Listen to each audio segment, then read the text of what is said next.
नमस्कार मु डॉक्टर अशोक कुमार पंडा central Ayurvedic research centre रो वरिष्ठ अनुसंधान अधिकारी मु आपण मानकु आज आपण मानकर जो प्रश्न एवं आपण मानकर बहुत जो आवेग रही थाए ताकू क्लियर करिया पई आपण मानकु अवेयर करिया पई आज मु आर्थराइटिस रोग विषय रे कहवा पई जाउछि। देखंतु आर्थराइटिस जो गोटे इंग्राजी वर्ड ताकू आमे आयुर्वेदिक भाषा रे संधिगत रोग बोली कहू। संधि आम शरीर रे जो अस्थि सहित हस्तिर जो जॉइंट प्लेस रही ताकू आमे संधि कहू। एथिरे बहुत गड़िए जो संधि प्रदेश रे बहुत गड़िए जिनिस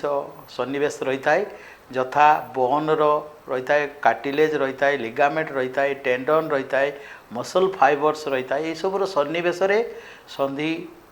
तैयारी हुए एवं जतले संधिगत कौन सी रोग हुए से यही समस्त जिनिस गुड़ाक इफेक्ट हुए जहाँफल बहुत डिजीज गुड़ाक बहुत कॉम्प्लिकेटेड हुए। केतेबेले एटा जेनरलाइज सिम्पटम हिसाब रे मध्य देखा जाए जथा फीवर मध्य एसोसिएटेड होइकी रुहे, केतेबेले एनोरेक्सिया रुहे, केतेबेले कॉन्स्टिपेशन रुहे। तेणु यही जो अस्थि एवं देखंतु आमर जो प्रत्येक आयुर्वेद हॉस्पिटल रे 50% रु अधिक रोगी प्राय अस्थि संधिजन्य विकार नहीं कि आम पाखु आस्थांती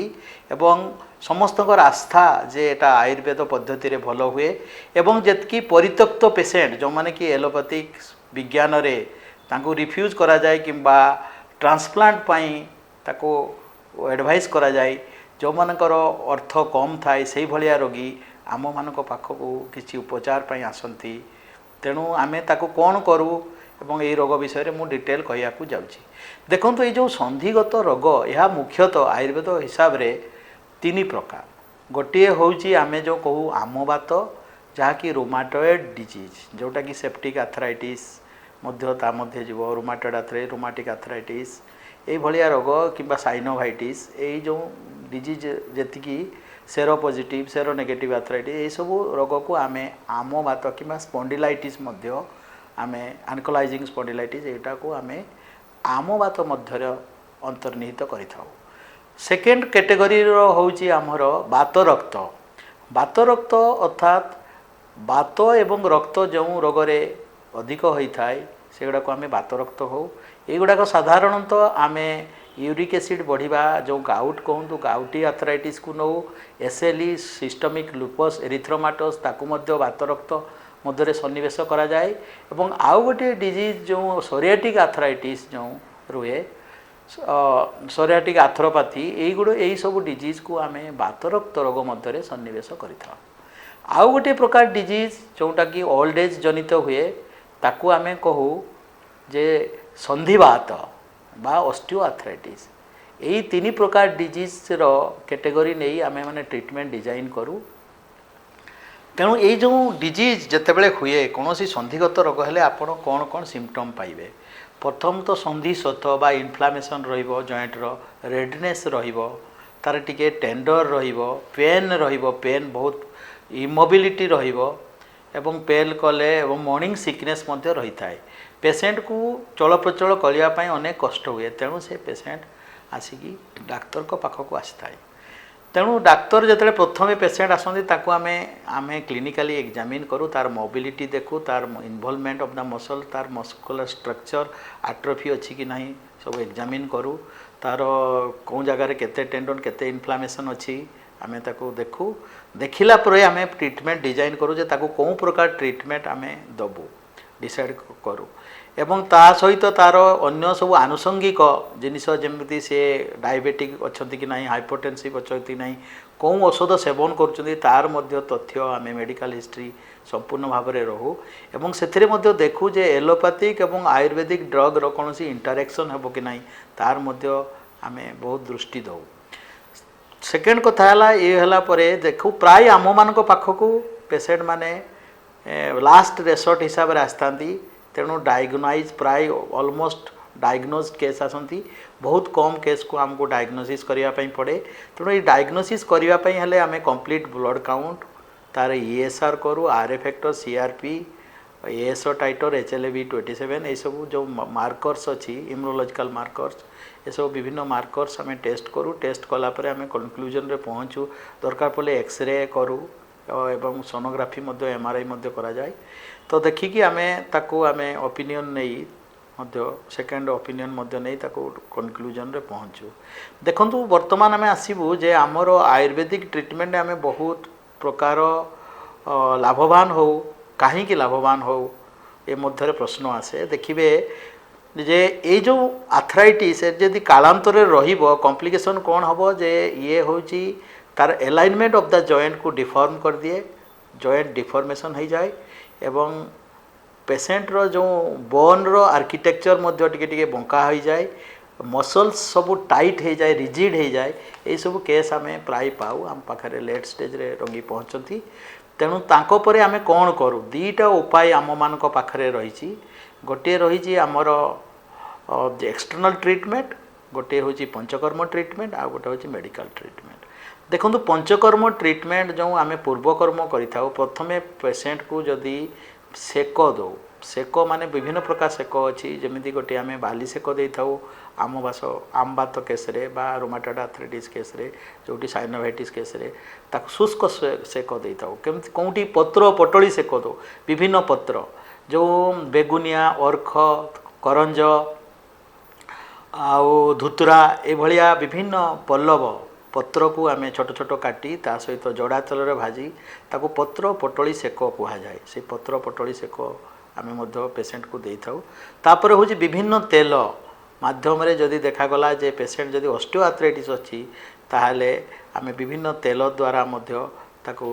तेल दे था तापर सेक दे था पत्र पटड़ी सेक विभिन्न तेल जो अभ्यंग ताको आम आयुर्वेदिक भाषा कहू या बड़ा अश्वगंधा तैल सहचरादी तैल विभिन्न प्रकार तैल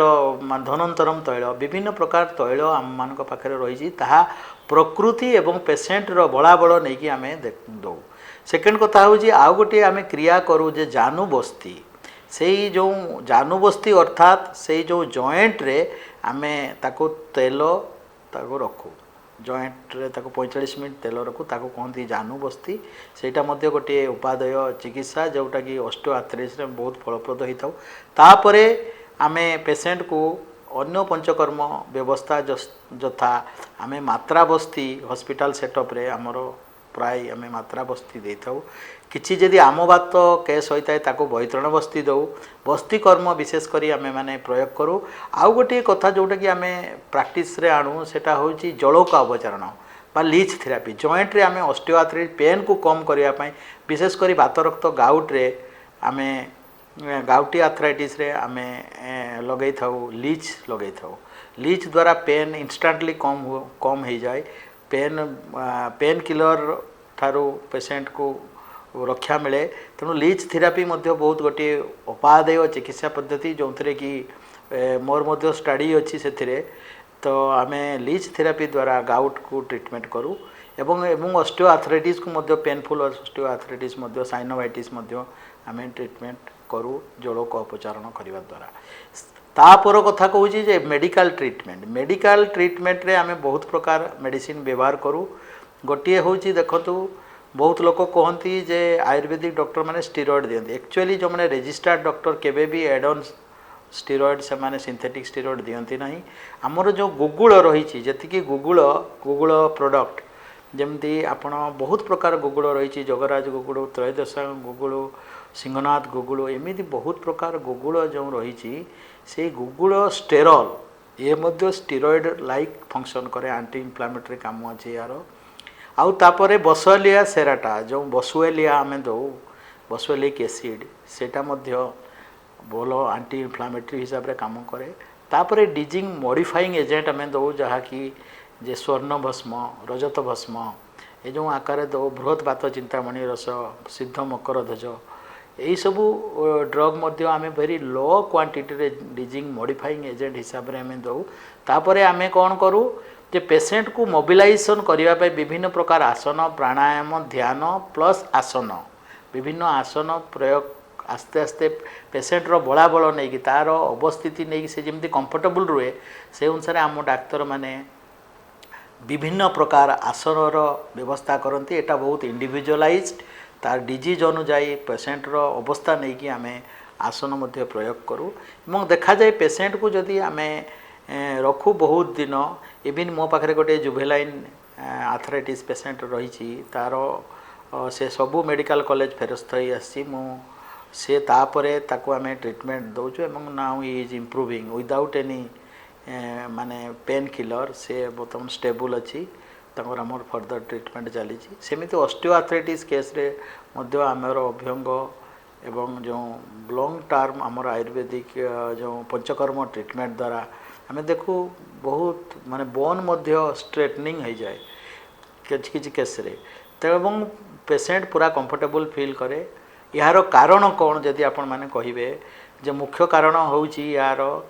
जन्मगत जदि कई फैमिली हिस्ट्री ऑफ आर्थराइटिस थाए ता मध्य परवर्ती काल रे ए रोग सृष्टि करि पारे।